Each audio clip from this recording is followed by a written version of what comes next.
আয়াত ৯৯ ওয়ালাউ শাআ রব্বুকা লাআমানা মান ফিল আরদি কুল্লুহুম জামিআ আফাআনতা তুকরিহুন নাসা হাত্তা ইয়াকুনু মুমিনিন।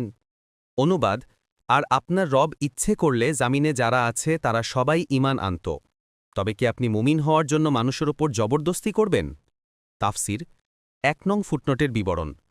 অর্থাৎ আল্লাহ যদি চাইতেন যে এ পৃথিবীতে শুধুমাত্র তার আদেশ পালনকারী অনুগতরাই বাস করবে এবং কুফুরি ও নাফরমানির কোনো অস্তিত্বই থাকবে না, তাহলে তার জন্য সারা দুনিয়াবাসীকে মুমিন ও অনুগত বানানো কঠিন ছিল না, এবং নিজের একটিমাত্র সৃজনী ইঙ্গিতের মাধ্যমে তাদের অন্তর ঈমান ও অনুগতে ভরে তোলাও তার পক্ষে সহজ ছিল না।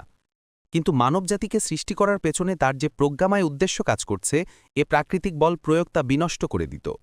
তাই আল্লাহ নিজেই ঈমান আনা বা না করা এবং অনুগত করা বা না করার ব্যাপারে মানুষকে স্বাধীন রাখতে চান।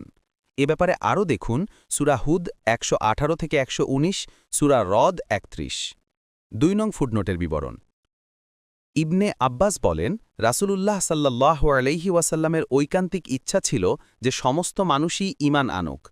তখন আল্লাহ তাআলা জানিয়ে দিলেন যে যাদের ঈমানের কথা পূর্বেই প্রথম জিকর তথা মানুষের তাকদিরে লিখা রয়েছে, কেবল তারাই ঈমান আনবে, আর যাদের দুর্ভাগ্যের কথা প্রথম জিকর তথা প্রথম তাকদির নির্ধারণে লিখা হয়েছে, কেবল তারাই দুর্ভাগা হবে। এর অর্থ প্রমাণের সাহায্যে হেদায়েত ও গোমরাহির পার্থক্য স্পষ্ট করে তুলে ধরার এবং সঠিক পথ পরিষ্কারভাবে দেখিয়ে দেওয়ার যে দায়িত্ব ছিল, তা আমার নবী পুরোপুরি পালন করেছেন।